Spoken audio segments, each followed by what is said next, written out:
तो हमको पाकिस्तानी और खालिस्तानी कह रहे तो हम उनको क्यों वोट देंगे? हम तो खालिस्तानी पाकिस्तानी हैं। 1000 दे रहे, इसमें होता का 8000 रुपये 6000 देते 8000 रुपये होते। देश भी खतरे में है, प्रदेश भी खतरे में है, गांव भी खतरे में है, नस्लें भी खतरे में है। हमारे किसान शहीद हुए हैं, उनके परिवार को 1 करोड़ रुपए मुआवजा और उनके एक बच्चे को सरकारी नौकरी देने का अगर ये काम करेंगे तभी हम अपनी बात पर मानेंगे। क्यों बिल वापस कर रहे हैं भाई? 2022 को ये चुनाव बना रहे हैं। 2022 के चुनाव से पहले भी मोदी सरकार ने एक बड़ा ऐलान किया है। मोदी सरकार ने कहा है कि जो है हम साल भर पहले लाए गए 3 कृषि कानून बिल को वापस लेंगे। ऐसे में हम हमारे साथ में मौजूद हैं किसान नेता मनीष यादव जी। हम इनसे जानना चाहेंगे कि मोदी सरकार के इस फैसले से वे कितना संतुष्ट हैं। मनीष जी, मोदी सरकार के द्वारा 3 कृषि कानूनों को वापस लिए जाने की बात कही गई है, इससे आप कितना संतुष्ट हैं? नहीं, हम लोग अभी बिल्कुल संतुष्ट नहीं है, कोई उत्साहित नहीं है। देश का किसान जो भी है वो इनके बहकावे में नहीं आएगा, क्योंकि इन्होंने लगातार 2014 से लेकर अब तक जितने भी वादे किए, झूठे किए।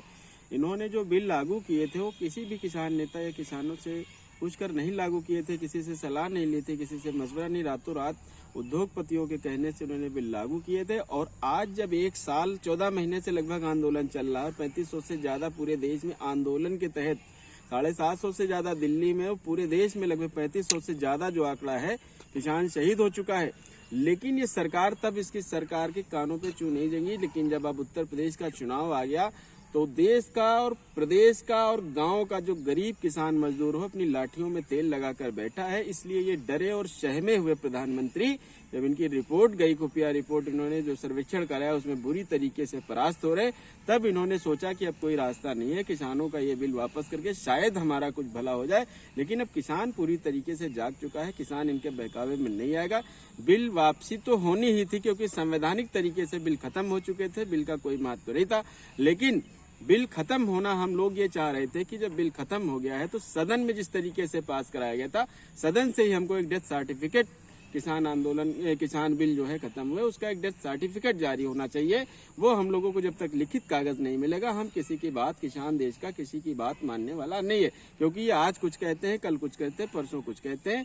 देश भी खतरे में है, प्रदेश भी खतरे में है, गांव भी खतरे में है, नस्लें भी खतरे में है और खेती किसानी भी खतरे में है। मोदी सरकार बार बार कह रही थी कि ये कृषि कानून किसानों के हित के लिए है। ऐसे में किसान लगातार बार बार जो है अपनी मांगों को लेकर धरने पे बैठे हुए थे, कभी दिल्ली बॉर्डर पे तो कभी टीकरी बॉर्डर पे। ऐसे में हम जानना चाहेंगे इन किसान भाइयों से कि आखिर क्या उसमें कमियां थी जिसको लेकर के ये अभी तक लगातार विरोध पे विरोध किए जा रहे थे।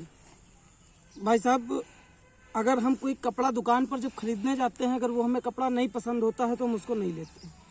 हमारे देश का किसान इतना अब समझदार हो चुका है कि उसको अपने अच्छे और बुरे की परख है। और अगर अच्छे और बुरे की परख न होती तो आज 11 महीने से किसान दिल्ली और टिकरी बॉर्डर पर, गाजीपुर बॉर्डर पर जिस तरीके से आंदोलनरत था वो वहाँ आंदोलन नहीं कर रहा था। उसके बाद लगातार 750 से ऊपर किसान हमारे वहाँ आंदोलन करते हुए ठंड से मर गए, कुछ ऐसे मर गए। तो क्या वो किसान बेवजह अपनी जान को दे रहे थे? जो सरकार निर्णय आज ले रही है, अगर यही सरकार निर्णय बहुत पहले ले ली होती तो शायद हमारे किसान इतने आज धरने पर मृत्यु न हुई होती उनकी।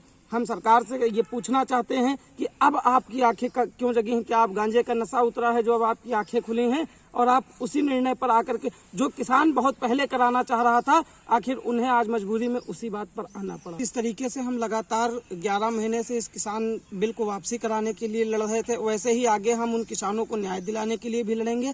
और सरकार से हमारी मांग है कि जितने भी हमारे किसान शहीद हुए हैं उनके परिवार को 1 करोड़ रुपए मुआवजा और उनके एक बच्चे को सरकारी नौकरी देने का अगर ये काम करेंगे तभी हम अपनी बात पर मानेंगे, नहीं तो हम अपनी बात पर अड़िग रहेंगे।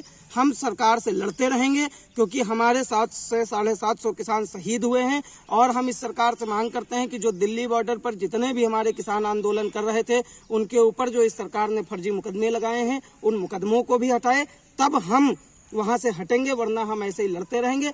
और जब तक इन बिलों पर हमको संसद से पूरी संतुष्टि नहीं मिल जाएगी तब तक हम आंदोलन खत्म नहीं करेंगे। फिर वो चाहे लखनऊ हो, चाहे जो भी जिला हो, हम इसी तरह लगातार लड़ते रहेंगे। अभी तक लड़ रहे थे, आगे भी लड़ते रहेंगे।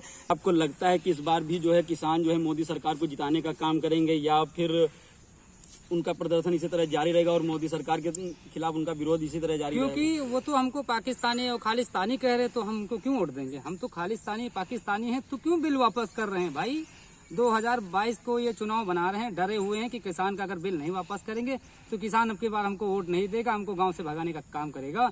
जैसे हम लोगों को प्रताड़ित कर रहे हैं, ऐसे इनको भी अब की बार 2022 में हम भी भगाने का काम करेंगे। हम इनको वोट लेने का काम नहीं करेंगे, क्योंकि किसान का इन्होंने खून चूसने का काम कर रहे हैं।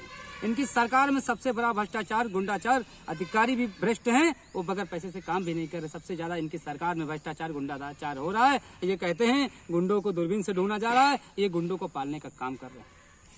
आप कह रहे हैं 2000 देती है नहीं, इसमें क्या होता मोदी है? सरकार का कहना है कि हम किसानों के सम्मान में सालाना 6,000 रुपए दे रहे हैं। सालाना 6000 दे रही, इसमें होता का 8000 वसूलती है, 6000 देती, 8000 वसूलती किसानों से। कैसे वसूलती है? कैसे?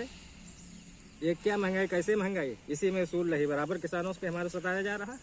ये 6000 दे के बलवा रहे हैं किसान को हमारे। ऐसे में हमारा किसान बलवाए नहीं आएगा। तो ये थे किसान, इनका कहना है कि मोदी सरकार चाहे कृषि कानून वापस कर ले या किसी भी तरीके का कोई भी अपना बयान दे दे, लेकिन किसान अपनी जगह से टस से मस होने वाले नहीं है। 2022 के चुनाव में हम यूपी में मोदी सरकार को मुंहतोड़ जवाब देंगे